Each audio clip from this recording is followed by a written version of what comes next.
سوال: اصحاب کہف اور دجال کا کیا تعلق؟ آئیے سمجھتے ہیں۔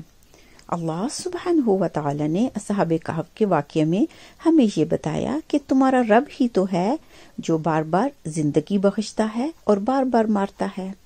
دجال بھی ایسا کرے گا، وہ بھی زندہ کرے گا اور مارے گا، لیکن وہ ایسا ایک ہی مرتبہ کرے گا، بار بار وہ نہیں کر سکتا۔ تو اللہ سبحانہ و تعالی نے ہمیں وارننگ دی، ہمیں خبردار کیا کہ ہوشیار رہنا دجال سے۔ شکراً۔ السلام علیکم ورحمۃ اللہ وبرکاتہ۔ سوال: اللہ سبحانہ و تعالی مسلمان ہیں یا ہندو؟ آئیے جانتے ہیں۔ اللہ سبحانہ و تعالی مسلمان ہیں کیونکہ اللہ سبحانہ و تعالی نے حکم دیا کہ گائے کو ذبح کرو۔ اگر وہ ہندو ہوتے تو گائے کو ذبح کرنے کا حکم نہ دیتے۔ شکراً۔ السلام علیکم ورحمۃ اللہ وبرکاتہ۔ سوال: وہ کون سا درخت ہے جس سے اللہ سبحانہ و تعالی کی آواز سنائی دی اور تجلی نظر آئی؟ جواب: وہ درخت ہے بیر کا، جس سے اللہ سبحانہ و تعالی کی آواز اور تجلی نظر آئی۔ شکراً۔ السلام علیکم ورحمۃ اللہ وبرکاتہ۔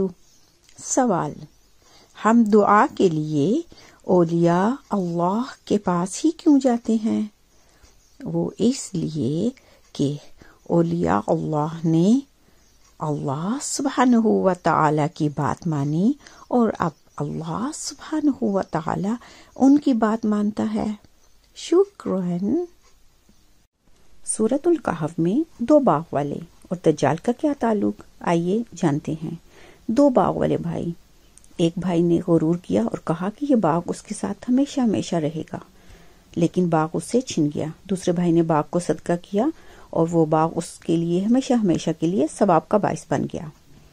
اسی طرح دجال ایک ہاتھ میں جنت اور دوسرے ہاتھ میں جہنم لے کر گھومے گا۔ اس کی جنت جہنم ہوگی اور جہنم جنت۔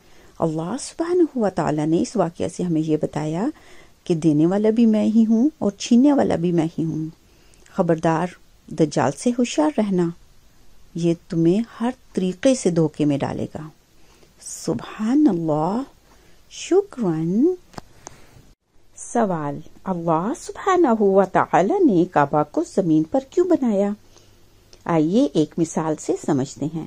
سورج اتنا بڑا ہے اور اس کی روشنی اتنی انٹینس اور اتنی زیادہ ہے کہ دنیا میں سما نہیں سکتی۔ اگر آپ آئینے کو سورج کے سامنے رکھتے ہیں تو پورے کا پورا سورج اور روشنی آئینے میں سما جاتی ہے۔ اسی طریقے سے اللہ سبحانہ و تعالیٰ کی تجلیات اتنی زیادہ اور اتنی انٹینس ہیں کہ دنیا میں سما نہیں سکتی۔ اللہ سبحانہ و تعالیٰ نے کعبہ کو بنایا تاکہ اپنی تجلیات کعبہ پہ اتاریں اور وہاں سے چاروں طرف سے تجلیات پوری دنیا میں برابر تقسیم ہوں۔ شکراً۔ السلام علیکم ورحمۃ اللہ وبرکاتہ۔ سوال: ہم دعا بار بار کیوں کرتے ہیں؟ وہ اس لیے کہ دعا امید کا نام ہے۔ ہم بار بار دعا اسی امید پہ کرتے ہیں کہ اللہ سبحانہ و تعالی ہماری دعائیں ضرور قبول کرے گا۔ شکراً۔